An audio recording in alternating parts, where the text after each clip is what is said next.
Gujarat become a super rich state? अच्छा, India वैसे एक सुपर पावर है, तो इसकी गुजरात जो स्टेट है वो सुपर रिच स्टेट बनी कैसे है? इसके पीछे क्या फैक्ट्स हैं, देखते हैं।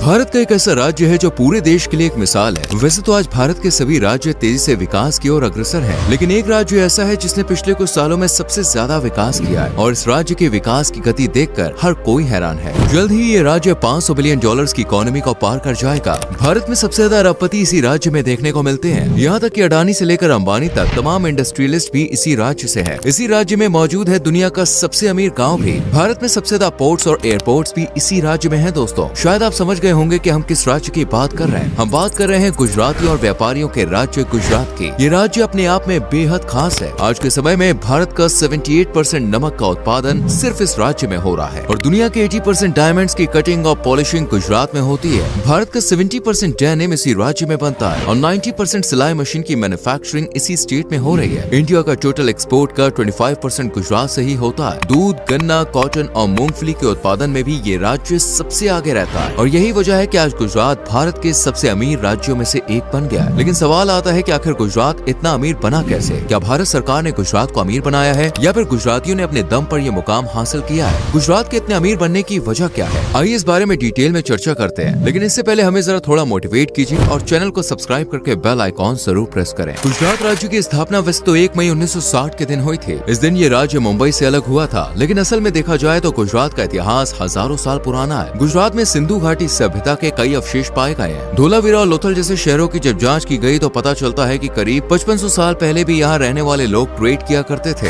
ऐसे में कहना गलत नहीं होगा कि गुजरातियों को बिजनेस का हुनर विरासत में मिला है। गुजरातियों की रग रग में बिजनेस दौड़ता है। गुजरातियों का मानना है कि किसी की नौकरी करने से अच्छा है छोटा मोटा बिजनेस कर लिया जाए और उनका दिमाग इतना तेज होता है कि छोटे मोटे बिजनेस को बड़ी इंडस्ट्रीज में बदलने में उन्हें ज्यादा समय नहीं लगता। गुजरात एक कोस्टल स्टेट है और भारत में सबसे बड़ा समुद्री तट इसी राज्य के पास है। करीब 1600 किलोमीटर कोस्टल एरिया का फायदा इस राज्य को भरपूर मिलता है। हमेशा से ही गुजरात के लोग अपने बंदरगाहों का इस्तेमाल ट्रेड के लिए करते हैं। यहाँ से मिडिल ईस्ट और यूरोप के देशों में मसालों और कॉटन का व्यापार होता था। हिस्टोरियंस के मुताबिक 11वीं सेंचुरी में सौराष्ट्र भारत का सबसे बड़ा एरिया हुआ करता था। अरब ट्रेडर्स भी यहाँ पर व्यापार करने के लिए आया करते थे। मौर्यन और गुप्ता पीरियड के दौरान भी गुजरात में बड़े पैमाने पर व्यापार किया जाता था। मुगल काल के दौरान जब यूरोपियंस गुजरात के रास्ते से ही भारत आए थे और गुजरात में ही उन्होंने ट्रेड करना शुरू किया था। पुर्तगाली, डच और ब्रिटिशर्स ने गुजरात को एक बिजनेस हब के रूप में विकसित करने का अहम रोल प्ले किया और भारत की आजादी के वक्त तक ब्रिटिशर्स गुजरात से ट्रेड करते रहे। गुजरात के बंदरगाहों के जरिए ही अंग्रेज भारत से लूटा सामान और खजाना ब्रिटेन भेजा करते थे। वर्ल्ड वॉर 1 और वर्ल्ड वॉर 2 के दौरान भी गुजरात के पोर्ट से काफी अधिक ट्रेड हुआ था। आजादी के करीब 13 सालों के बाद 1960 में गुजरात एक इंडिपेंडेंट स्टेट के रूप में उभर कर सामने आया। गुजरात के असली विकास की गाथा साल 1970 से शुरू होती है। इससे पहले यहाँ पर अधिकतर लोग आजीविका के लिए कृषि उद्योग पर ही निर्भर थे, लेकिन 1970 के बाद से गुजरात में इंडस्ट्रियलाइजेशन की शुरुआत हुई। बड़े बिजनेस ने यहाँ पर मैन्युफैक्चरिंग प्लांट्स लगाने शुरू किए।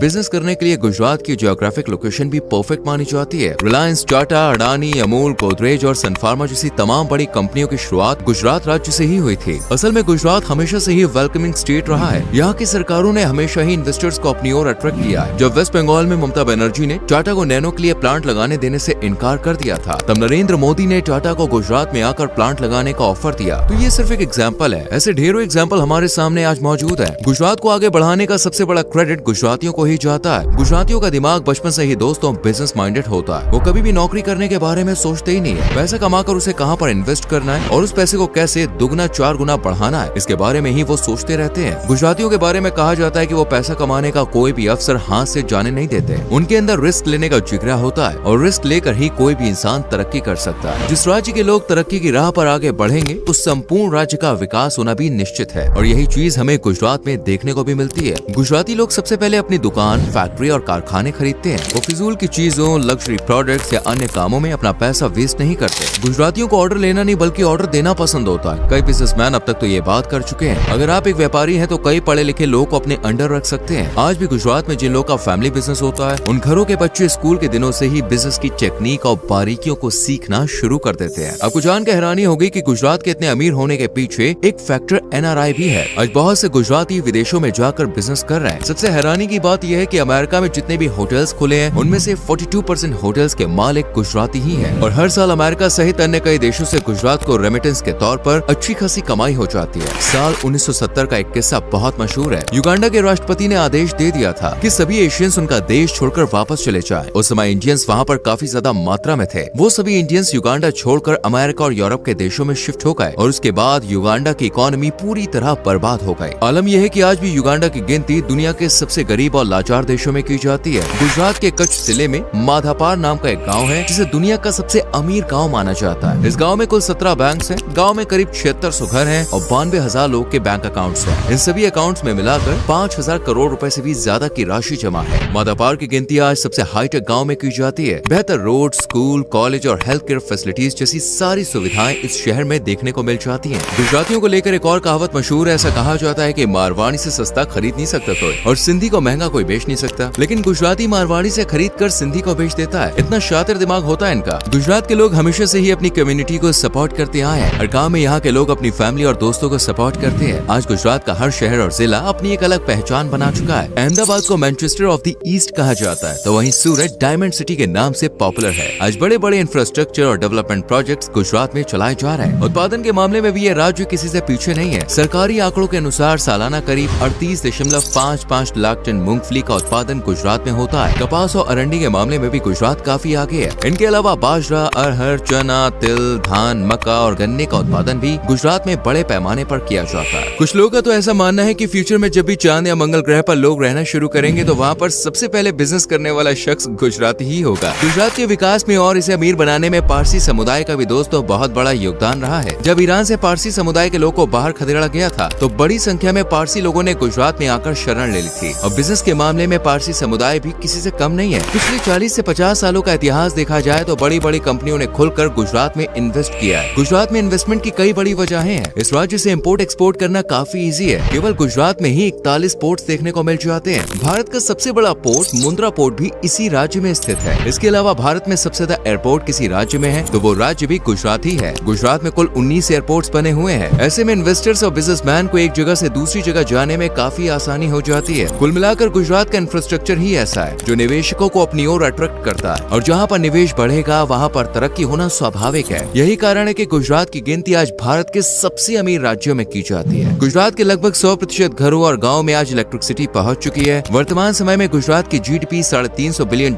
के करीब है। राज्य ने लक्ष्य रखा है कि 2026-27 तक इसकी GDP $500 बिलियन तक पहुंचेगी। तो वहीं 2030 तक $1 ट्रिलियन की GDP का लक्ष्य गुजरात सरकार द्वारा तय किया गया है। जिस स्पीड से गुजरात तरक्की कर रहा है उसे देखते हुए यह बहुत मुश्किल नहीं लग रहा है। साल 2001 से 2020 के बीच गुजरात राज्य ने डबल डिजिट में ग्रोथ की है जो वाकई में काबिले तारीफ है। गुजरात ने जो तरक्की की है दोस्तों इसके पीछे सरकार का भी इम्पोर्टेंट रोल रहा है। असल में गुजरात में पॉलिटिकल स्टेबिलिटी देखने को मिलती है। बिहार या यूपी की तरह राजनीति में ज्यादा उठक पटक का माहौल यहाँ पे देखने को नहीं मिलता। बिजनेस के लिए गवर्नमेंट पॉलिसीज काफी सरल है, इसलिए लॉन्ग टर्म प्रोजेक्ट्स के लिए कंपनियों को ये स्टेट बेस्ट लगता है। कई बार सरकार पर यह भी आरोप लग चुके हैं कि वो गुजरात को अन्य राज्यों के मुकाबले ज्यादा प्रमोट कर रहे हैं। गुजरात मॉडल दुनिया के सामने पेश करने के लिए वो सिर्फ गुजरात की ही ओर ध्यान दे रहे हैं। पिछले कुछ सालों में कई बड़े प्रोजेक्ट्स को महाराष्ट्र और अन्य राज्यों से गुजरात शिफ्ट कर दिया गया है। गुजरात में लगातार सड़कों और हाईवेज का निर्माण हो रहा है। दिल्ली से मुंबई तक का एक्सप्रेसवे गुजरात से ही होके गुजरता है। ऐसे में एक्सप्रेसवे के आसपास के इलाकों में तेजी से डेवलपमेंट की उम्मीद लगाई जा रही है। गुजरात जैसे जैसे अमीर होता जा रहा है यहाँ पर टैक्स पेयर्स की संख्या भी हर साल बढ़ रही है। साल 2022 से 2023 के बीच करोड़पति टैक्स पेयर्स की संख्या डबल देखने को मिली है। साल 2000 तक गुजरात को अन्य राज्यों से बिजली खरीदने की जरूरत पड़ती थी, लेकिन आज गुजरात इलेक्ट्रिसिटी सरप्लस करने वाला राज्य बन गया है। राज्य में होने वाली अतिरिक्त बिजली राजस्थान और मध्य प्रदेश में सप्लाई की जा रही है। भारत का कुल 35% पेट्रोलियम रिफाइनरी का काम गुजरात के बंदरगाहों पर ही हो रहा है। दवाइयाँ बनाने के मामले में भी गुजरात लगातार तरक्की कर रहा है। इन सब के अलावा एक और बड़ा प्रोजेक्ट गुजरात में देखने को मिलने वाला है। साल 2036 में होने वाले ओलंपिक्स की मेजबानी प्राप्त करने के लिए भारत पूरा प्रयास कर रहा है। भारत को पूरी उम्मीद है कि 2036 के ओलंपिक हमारे देश में ही होस्ट किए जाएंगे। इस इवेंट का केंद्र नरेंद्र मोदी स्टेडियम रहेगा और इस स्टेडियम के आसपास एक विशाल ओलंपिक विलेज डेवलप किया जाएगा जिसमें कई होटल्स और स्पोर्ट कॉम्प्लेक्स शामिल है। गुजरात की राजधानी गांधीनगर पूरे एशिया में सबसे हरा भरा शहर है। यहाँ की हरियाली को देखने के बाद आप यही कहेंगे कि ऐसा नजारा हर शहर में होना चाहिए। यहाँ पे आप जहाँ भी जाएंगे आपको हर तरफ हरियाली ही हरियाली नजर आएगी। यहाँ के लोग भी इस शहर को साफ सुथरा रखने में पूरी मदद करते हैं। दोस्तों गुजरात बेस्ट इंफ्रास्ट्रक्चर, सरकार की नीतियों और गुजरातियों के दिमाग के कारण ही ये आज इतना अमीर बनने में कामयाब हुआ है। भाई गुजराती तो कहते कामयाब हो गए, भाई गुजरात इतना कामयाब हो गया है क्योंकि वो अच्छा बड़ा कुछ गुजरात के बारे में बताया जो हमारे बिल्कुल न्यू था। एक तो ये कहते हैं कि यहाँ पे नमक की बात हुई तो सबसे ज्यादा यहाँ निकलता है, फिर उसके बाद यहाँ पे डायमंड की कटिंग की बात हुई तो डायमंड, फिर बड़ी बड़ी टाटा और रिलायंस और जॉनसन से भी वहाँ की कंपनीज है, इंडिया के बहुत बड़े नाम है जो तो बिजनेस के, वो सारे के सारे ने शुरुआत गुजरात से की। कहते इतने शार्प इतने समझदार ज़हीन लोग होते हैं, कहते जॉब नहीं करनी, जॉब से बेहतर है हम अपना छोटा सा बिजनेस कर लें। और छोटे से बिजनेस जो स्टार्ट करते हैं वो फिर इतने बड़े लेवल पे उसको लेके भी जाते हैं, सही हार्ड वर्किंग और समझदार होते हैं। सबसे ज़्यादा एयरपोर्ट्स यहाँ पे हैं, सबसे ज़्यादा पोर्ट्स यहाँ पे हैं, रोड का इंफ्रास्ट्रक्चर जो भी है यहाँ की, फिर डेवलपमेंट जितनी यहाँ तेज़ी से हो रही है, जितने यहाँ के लोग रिच है, पूरे गाँव ऐसे कहते हैं जो सबसे मतलब रिचेस्ट गांव है यहाँ पे इंडिया के, समझ लें। बाहर है सारे, और जो बाहर होटल्स बनाते हैं अमेरिका की कहते हैं मिसाल ले लेंगे, अगर वहाँ पे होटल है तो 40% सारे जितने भी होटल व रेस्टोरेंट्स खोले जाते हैं वो सारे गुजराती वहाँ पे ज़्यादा होते हैं उसके ओनर्स। तो बड़ी बात है, सारी दुनिया में यहाँ पे एक्सपोर्ट किए जा रहे हैं यहाँ से, पता नहीं वो पीनट की बात हो रही है, फिर कपास की बात होती है, फिर दालें और चना चावल जो भी चीज़ें यहाँ की है ना, एक्सपोर्ट बड़े ज़बरदस्त यहाँ पे हो रही है क्योंकि पोर्ट्स हैं और पूरे एयरपोर्ट्स इतना ज़्यादा है, कनेक्टिविटी इतनी ज़्यादा है। फिर ओलंपिक गेम्स कहते हैं गुजरात के, तो हर प्रोजेक्ट कहते हैं हमारी गवर्नमेंट भी ज़्यादा उसको फोकस करने लगी है ना गुजरात को, कि गुजरात में ही सारा कुछ होना चाहिए। अब वहाँ के लोग इतने हार्ड वर्किंग और समझदार हैं, ज़हीन लोग हैं गुजराती। अच्छा ये बात हमें बिल्कुल भी नहीं पता थी क्योंकि ये सारी उनकी मेहनत है, फिर गवर्नमेंट का साथ है, तो यहाँ पे गुजरात ने तो कमाल कर दी है। फिर तो अगर ये इतनी ज़बरदस्त और सबसे ज़्यादा रिचेस्ट स्टेट बनती जा रही है और आगे भी इनके जो प्लान्स है ना सारी वो रोड्स वगैरह दिखा रहे, और बड़ी बात है, बड़ी खुशी हुई है, इस तरह वैसे होना चाहिए। तो ज़बरदस्त है भाई, सारी ओवरऑल तो बड़ी मज़े की वीडियो थी, बहुत कुछ देखने को मिला और इनका पूरी एक टेक्निक्स है इनकी अपनी जो ये सारे यूज़ करते हैं गुजराती, जो ये इतनी बाहर के मुल्क चले जाते हैं वहाँ बड़े ज़्यादा हैं लोग, वहाँ से फिर आपको पता है पैसे यहाँ पे भेजते हैं इंडिया में, वो भी रेमिटेंसेस जो आते हैं वो अपना ही इतना डेवलपमेंट में उनका अपना एक पार्ट है, रोल प्ले करते हैं। तो ज़बरदस्त स्टेट है, बड़ी अच्छी बातें भाई ने बड़ी डिटेल में सारा कुछ बता दिया। पता नहीं अभी और क्या, पूरी वीडियो तो हमने देख ली है, हिस्ट्रीज के बारे में इन्होंने बता दी, तो ओवरऑल वीडियो ज़बरदस्त थी। इसी तरह कोई और वीडियो लेके आते हैं, हमारे चैनल को सब्सक्राइब कर दे, फिर मिलते हैं आपसे।